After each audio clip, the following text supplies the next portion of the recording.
Hi everyone, and welcome back to Decisive Squirrel Homestead. I'm sure you have all noticed that the prices at the grocery store are going up and up and up and up. And so this week I have been working on filling up our freezer with easy, ready to grab meals, just so that we're not spending money that we don't have to on eating out and buying snack foods and things like that. So today I'm working on frozen pizzas that you make at home and are ready to just pop in the oven. So we freeze pizza dough sometimes, but you still have to get it out and actually make the pizza. This is something that's just like a frozen pizza that you buy at the store. So it holds up well, doesn't get too dried out or anything like that. It's a little bit different than making regular pizza because you need it to hold up in the freezer. So I'm gonna go through the recipe. This is a really old recipe we've been making for over 10 years now. I don't remember where it came from, so I'm gonna go ahead and share it. I used to make this on the aluminum foil pizza pans that you can buy at the store, but I couldn't find those anymore. I did find these, they're paper trays instead of foil trays. I'm hoping they hold up in the freezer, but this is all that was at the store. So we're gonna give this a try. And we're gonna go through this recipe. Now the first thing is it uses half and half, and I don't buy half and half, so I never have that around. You can use evaporated milk instead of half and half, but I don't have that either. What I do have is dry powdered milk.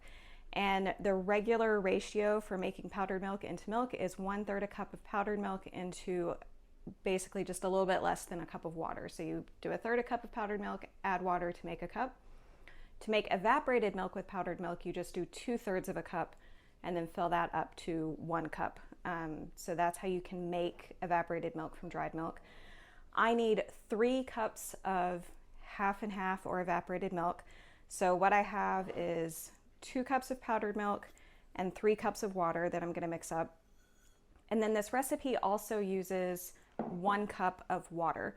So I've already got the water in here so that my milk will dissolve better. And we're just going to give that a little bit of a stir and make sure that all gets dissolved. And then into our half and half or evaporated milk and water, we are also going to add oil, and that is 4 tablespoons of oil that's going to get mixed in there. And then we're just going to set that aside for a little bit while we mix up the dry ingredients. So for dry ingredients, I have 8 cups of flour. Now this is going to make 4 pizzas, so it's going to last us a little while. If you want to cut the recipe in half, you can. But this is 8 cups of flour, and I'm going to add to that half a cup of cornstarch. When you do some cornstarch with your flour, it makes like a softer flour. It's kind of like using cake flour instead of all-purpose flour. And then I'm also going to add my yeast. This is 2 packets worth of yeast. 1 packet is 2 1/4 teaspoons, so this is 4 1/2 teaspoons of yeast. I have 1 teaspoon of sugar, 1 teaspoon of baking powder, and 3 teaspoons of salt. So I've just put that all together in my big mixing bowl, and I'm going to put that on my mixer and make sure that's all mixed in well.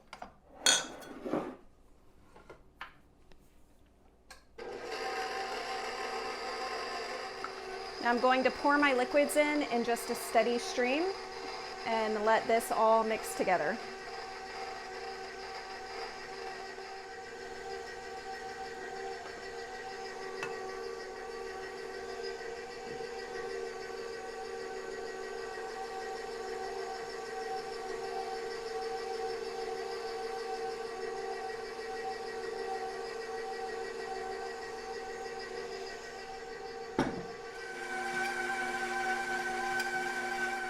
Okay, so after about 5 minutes, the dough is totally mixed up, and you'll notice that it does not look like normal pizza dough at all. It's very, very wet.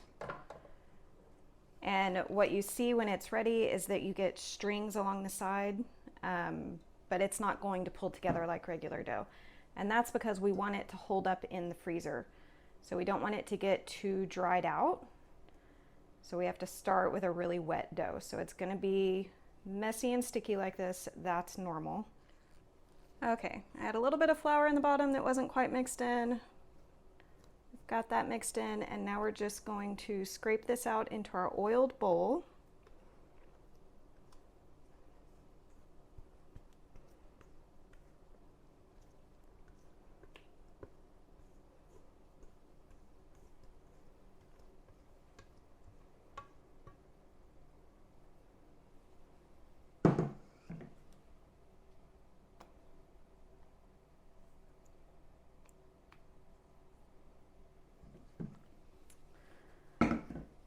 Then we're going to spray a little bit more oil on top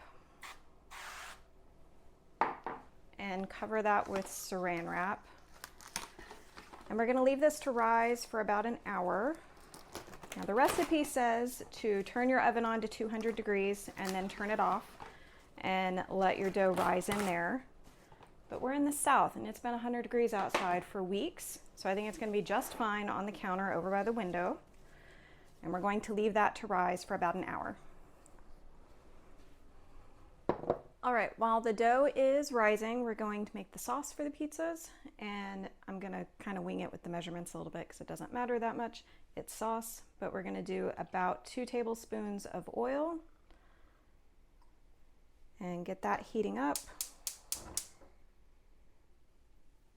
And we're gonna do 2 tablespoons of tomato paste.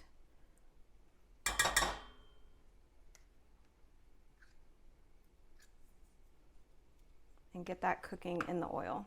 And the idea is just to get the tomato paste starting to brown. And then we're gonna add our seasonings in there.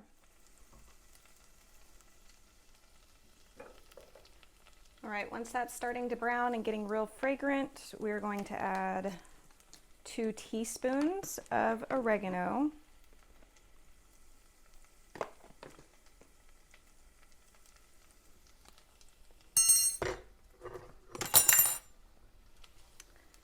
And 2 tablespoons of basil.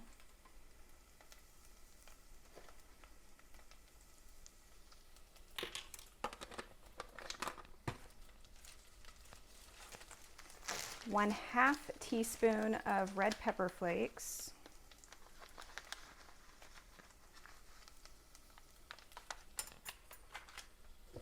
And about 2 cloves of garlic. And yes, I know fresh garlic would be better, but sometimes we go with convenience. And that is what we are doing today. So we're going to mix all this up.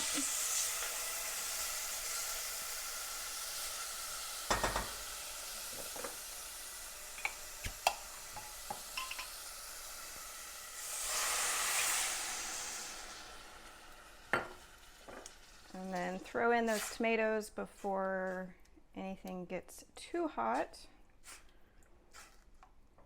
So the tomatoes can be either the small cans you buy at the store, I think they're 14 ounce, or the bigger can that you can do 2 smaller cans or 1 bigger can of what you buy at the store.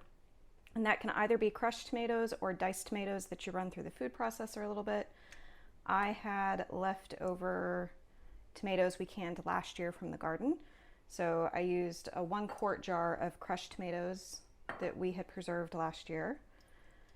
And so now that this is all mixed in, we're gonna get it simmering and let it reduce down until it's about 3 cups in volume.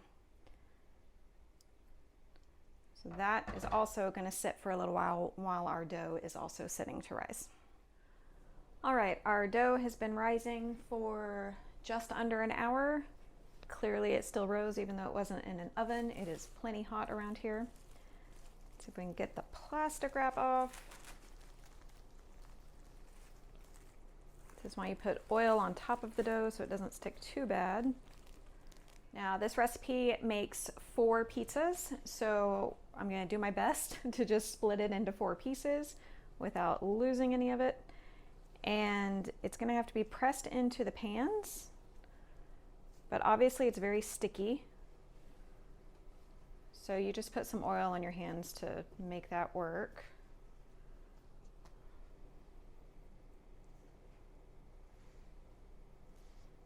Try to give myself a line to follow here.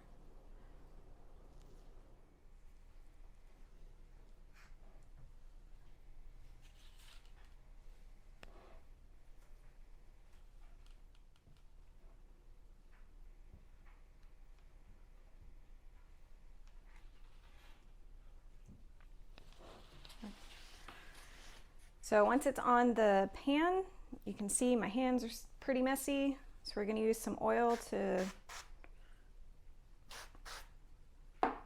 make it possible to pat this into the pan.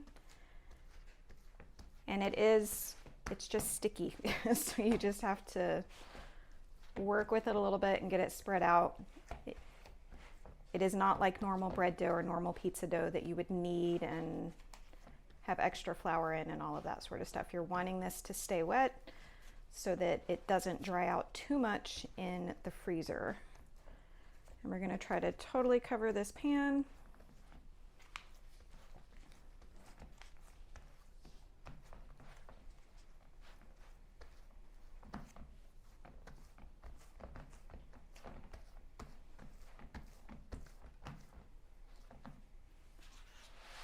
And then move on to the next one.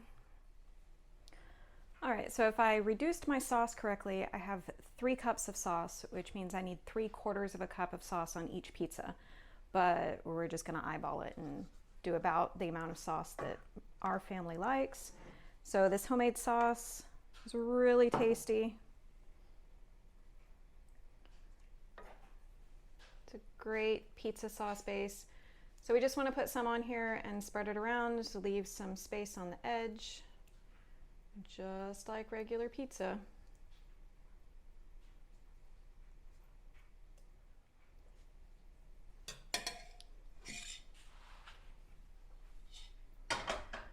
Okay, now for the cheese.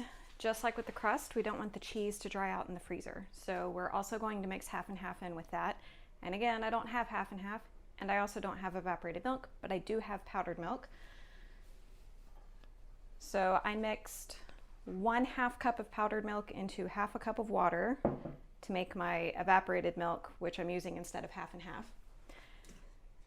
And then I have about 6 cups of shredded mozzarella cheese and about 1/2 cup of shredded Parmesan cheese. So I'm going to mix my cheeses together.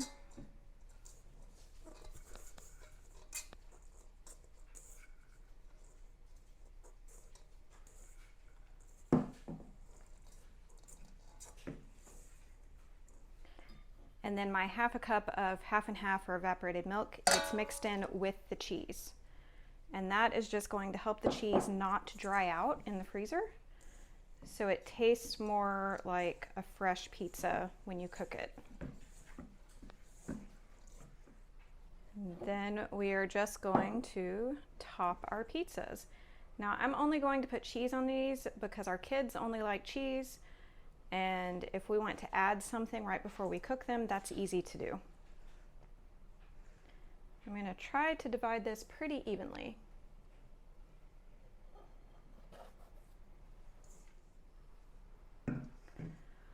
All right, so with all of our pizzas put together and topped, all that's left is to wrap them in saran wrap and then wrap them in foil so they'll stay good in the freezer for a while. And we have a cheap homemade frozen pizza that's easy to throw in the oven. When it's time to cook these, the oven needs to be heated to 500 degrees, and with the foil pans, the pizza pops right out of the foil pan. I'm hoping that happens with these paper ones, I'm not sure, but the idea is that you take them out of the pan, put them in the preheated 500 degree oven on a pizza stone and cook them for about 20 to 25 minutes. You have to watch it and see when it starts getting brown, but they're going from frozen to cooked. So it does take a little while. So that's it. That's how you can make your own frozen pizza without paying grocery store prices. Hope y'all are having a great day and coming up with other good food cheap hacks for yourself as the prices are going up. We'll see y'all later. Bye.